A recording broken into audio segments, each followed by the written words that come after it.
You can now start to experiment with insert effects to add another dimension to your bass.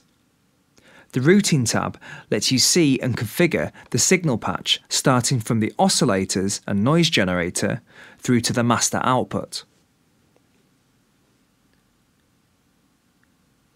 Each oscillator can be routed in parallel to filter 1 and 2 simultaneously, or in series to just filter 1, which then outputs to filter 2. Keep the oscillator's routing faders central to send them to filter 1 and 2. Then set the input fader to the filters to parallel. By working in parallel, you can use separate effects and filters to create two distinctly different tones. Then blend between them using the mix fader. Filter 1 will be the main bass sound, leaving the second to be an alternative tone. After setting the mix fader to filter 1, choosing a low pass type will allow you to remove higher frequencies while leaving the lower frequencies in place. For a brutal sound, choose the scream filter. Increase the resonance a little and move the cutoff with various scream amounts to hear the distorted filter in use.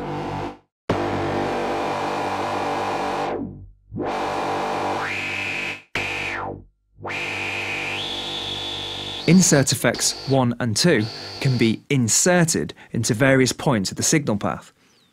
It's possible to pronounce the movement of a filter even more by adding distortion before it, creating more frequencies to cut off. Under the Routing tab, click the Ins 1 box before filter 1 and the Ins 2 box before filter 2.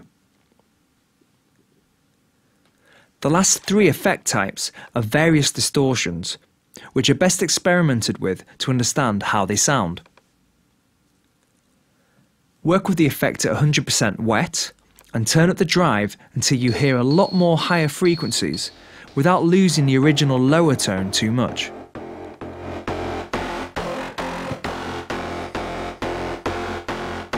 Then, set the effect back to dry, get used to its original sound again, then blend in the effect until you're happy with the balance.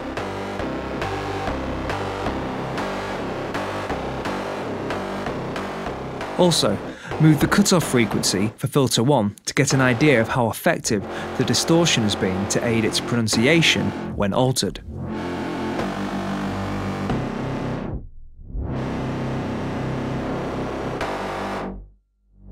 After you've grasped basic LFO modulation later, you can always set it up at this stage to have the filter's cutoff move while you tweak oscillator, effects and filter settings. If your bass still needs more grit, choose a loop from the noise generator's table menu. Then adjust its pitch using the colour control and blend it to taste with the amp control.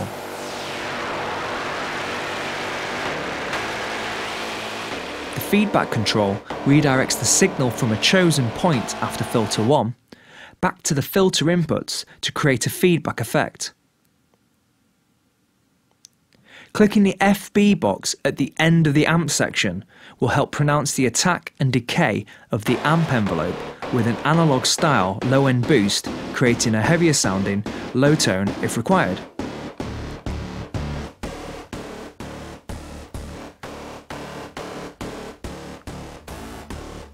To work on your second tone, set the filter mix to filter 2 and choose a different filter type and effect on insert 2. The filter can be any type regardless of how much low end will be there, as this is your secondary tone. So experiment with strong resonance values and each filter type to get an idea of how they can shape your sound.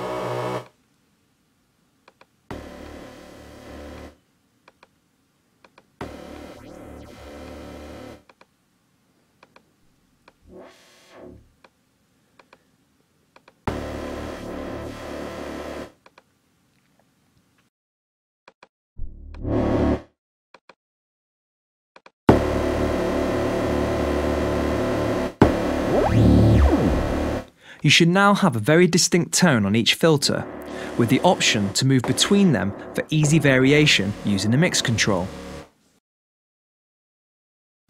There are two master effects just before the master volume control in the signal path. They run in series from effect 1 to effect 2, followed by the master EQ.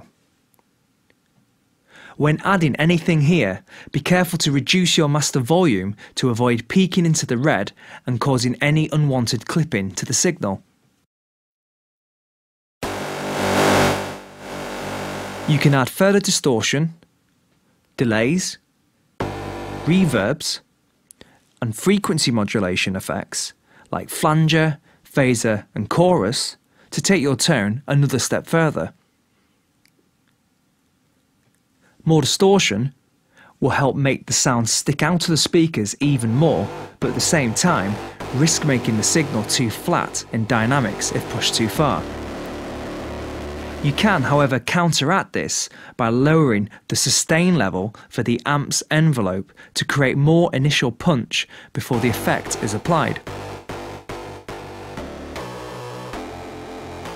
Frequency modulation effects like flanger, phaser and chorus can give a sound tonal movement, add stereo spread, and also help it sit in the mix by pushing it further back into the soundstage when used in moderation.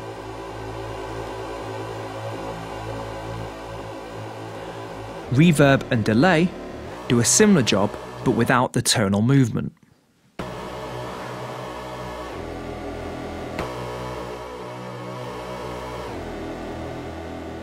A very popular effect used for bass is the dimension expander, which makes you sound wider without losing the sharpness and focus associated with frequency modulation effects. It can really help your instrument sound strong on its own without the tonal change associated with detuning oscillators too. The choice of master effects can help create a unique sonic signature to each bass if you plan to use more than one instance.